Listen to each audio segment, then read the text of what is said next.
Bonjour à tous, dans ce nouvel épisode de podcast, ce que je voudrais aujourd'hui, c'est répondre aux questions que l'on me pose le plus souvent.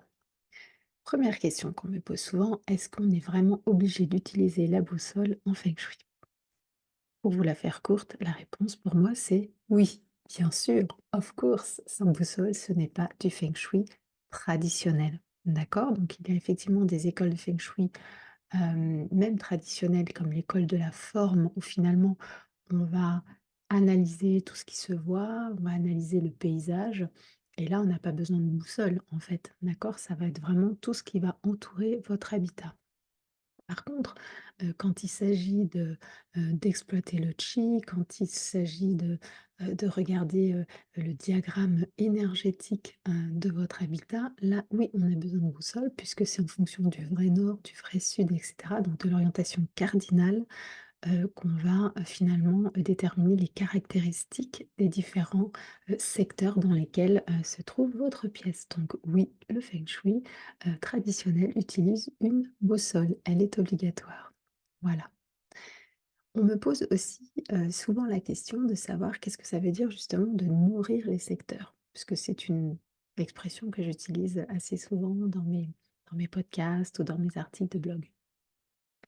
Nourrir les secteurs, ça veut dire pour faire simple, hein, finalement, leur apporter, la nourriture, dont ils ont besoin pour prospérer. Je vous ai déjà expliqué que les différents secteurs du bagua, en fait, ils appartiennent à des trigrammes et pour simplifier, chaque trigramme est relié à un élément, un des 5 éléments chinois. Donc, quand un secteur a besoin de bois, on va lui apporter du bois. S'il a besoin d'eau, de l'eau. S'il a besoin de métal, du métal, et cetera. Donc par exemple, la zone est et sud-est, sont des zones, qui sont reliées à l'élément bois. Donc on va leur apporter, du bois, ça veut dire quoi? Ça veut dire des meubles en chêne massif, des plantes vertes, je sais pas moi, des objets déco en liège, par exemple. Vous voyez, tout ça, c'est du bois. Mais on peut aussi leur apporter de l'eau. Rappelez-vous du cycle des 5 éléments, donc le cycle de production, on sait que l'eau va nourrir le bois, donc on peut aussi apporter de l'eau aux zones est et sud-est. Voilà comment on nourrit les secteurs finalement. On va se baser sur les trigrammes pour, apporter, les couleurs et les matières qui vont être le plus adaptées. Et comme chaque pièce de votre habitat, bah, correspond finalement à une ou plusieurs zones du bagua, c'est comme ça qu'on relie finalement, la décoration au feng shui. C'est parce qu'on va nourrir les secteurs avec, bah, les éléments dont on dispose finalement et qui se traduisent souvent en objets décoratifs. On me pose aussi souvent la question, où est-ce que je dois mettre mon lit?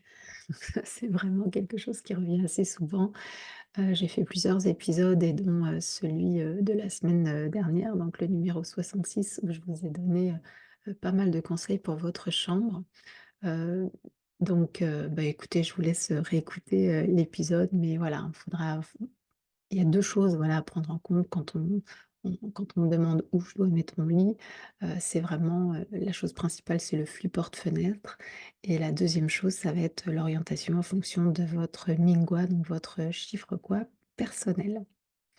On me demande aussi, souvent s'il faut prendre en compte le garage. Et ben, là, en fin de compte, je vais vous dire, ça dépend. Ça dépend parce que, hem tout dépend finalement de la configuration des lieux. Si votre, garage, il est vraiment attenant à la maison, vous voyez? Dans l'architecture, c'est clair que le garage, c'est quelque chose qui est à côté de la maison. Si c'est le cas, alors on ne va pas le prendre en compte, même s'il y a une porte qui relie la maison au garage, d'accord? Là où on va le prendre en compte comme une pièce à part entière finalement, c'est quand le garage, il est vraiment partie intégrante de la structure de la maison et on peut le voir aussi, hem, quand, bah, finalement vous avez une pièce au-dessus du garage. Vous voyez une pièce qui prend appui sur le garage, là vraiment le garage il est, vraiment, intégré à l'architecture, hein. C'est souvent le cas de toute façon dans les maisons des résidences pavillonnaires, comme la mienne. Il faut vraiment traiter le garage, comme une pièce à part entière et quand c'est pas le cas, Bah, moi, je vois chez mes clients, en fait, bah, un garage qui, par exemple, n'est absolument pas, rangé. J'ai vu des garages très, très, très, très en bazar. Mais rappelez-vous que chaque pièce, chaque zone, est reliée à un de vos une de vos directions ou un de vos secteurs personnalisés. Donc imaginez si le garage, c'est votre zone de santé, par exemple. Vous voyez les dégâts que ça peut créer? Donc, si, le garage est vraiment partie intégrante de l'architecture de votre maison, ne considérez pas que c'est juste un garage. Considérez que c'est une pièce comme une autre parce que, bah, finalement, il fait partie de des secteurs de votre maison, tout simplement. Hem, on me demande aussi souvent, hem, s'il existe toujours un remède ou une solution. Alors moi, franchement, je fais pas partie de ces experts qui vous diront que votre mariage est voué à l'échec, si, vous êtes pas du même groupe, par exemple, que votre conjoint. Rappelez-vous avec le chiffre quoi ou le Mingwa, certains sont du groupe Est, certains sont du groupe Ouest. Si vous êtes du groupe Ouest, vous avez absolument aucune de vos orientations favorables qui est en commun avec ceux du groupe Est. Vraiment, pareil, je dirais, je suis pas du genre à dire qu'il faut, mettre un miroir bagua au-dessus de la porte d'entrée pour, éviter un charchi, lié à un pylône électrique qui se trouverait en face et cetera. En fait, certains remèdes sont pour moi, que des éléments de folklore, sans aucun effet véritable. Encore une fois, c'est ma croyance, mais c'est aussi parce que, bah, à force d'expérimenter des choses, en fait, bah, on voit bien, hein, qu'il y a des trucs qui marchent ou qui marchent pas. Hem, Par contre, pour être plus optimiste, je vous dirais qu'il y a quasiment toujours une solution, lorsqu'un problème est rencontré. Et en fait, moi, dans ma pratique, hem, je me concentre sur ce qu'il est possible de faire, toujours. Heu, sur les étoiles volantes qu'il est possible d'exploiter, sur les secteurs qu'il va falloir privilégier. Hem Et il faut pas, en fait, se focaliser, sur des éléments qui sont en dehors de notre champ d'action. Hem, je sais que certains experts sont vraiment anxiogènes et j'ai des personnes qui viennent vers moi, qui ont presque été traumatisées par des experts qui leur ont raconté, ce que je sais pas, pour moi, c'est pas des bêtises, mais c'est vraiment une vision, très alarmiste, du feng shui. Je sais que c'était comme ça, hein, à l'époque, il y a très, très longtemps, heu, on cristallisait beaucoup, les choses négatives, en fait. Mais les temps ont changé et puis c'est quand même super important d'avoir une vision positive. Et quand on dit que le feng shui est au service du vivant, c'est pas pour que ça devienne anxiogène, c'est pas pour qu'on focalise sur, tous les problèmes, sans s'attacher aux solutions. Donc non, pour moi, il y a toujours un remède, toujours une solution et si vraiment, vraiment, vraiment il y en avait pas, hem et bah, on va mettre le focus, tout ce qu'on peut faire et tout ce qu'on peut faire va déjà faire shifter l'énergie et apporter des énergies positives, j'en suis sûre. Une autre question qu'on me pose aussi souvent, c'est de savoir combien de temps prend une expertise feng shui? Hem, alors je vous l'ai déjà dit assez souvent, notamment dans mes masterclass, heu, je compare toujours ma méthodologie à un millefeuille, en fait. Donc je commence par étudier, l'école de la forme, tout le paysage. Donc ça, hein, je vous rappelle, moi je travaille essentiellement sur plan, donc avec, Google Earth, Google Maps, Géoportail, j'ai aucun problème finalement à étudier, l'environnement, de votre maison.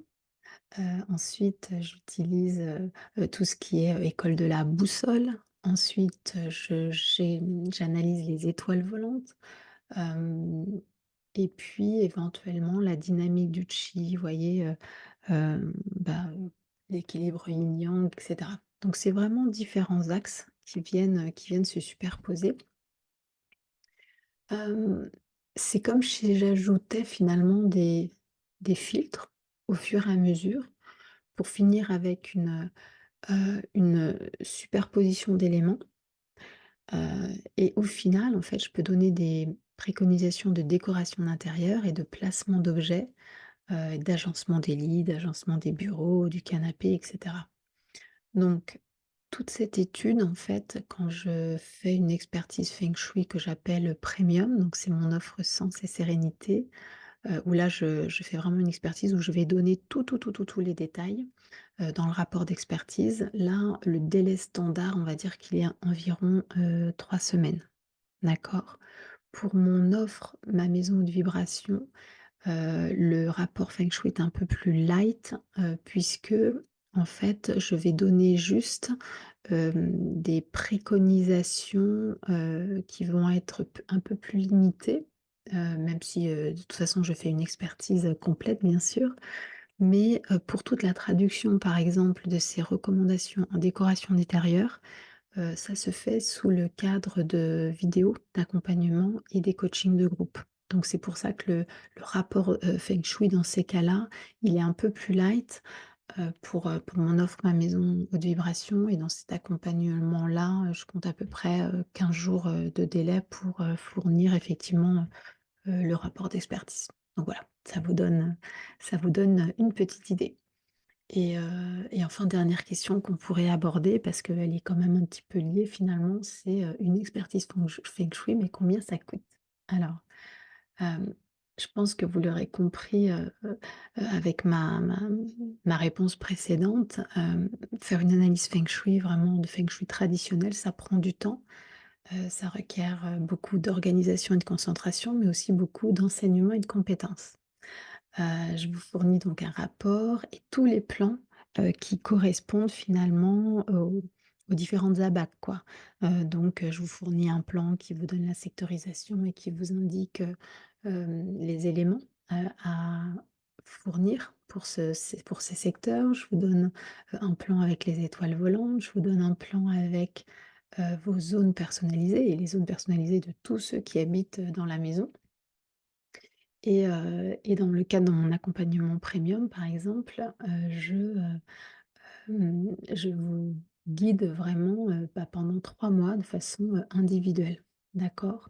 Donc ça représente quand même beaucoup d'heures de travail.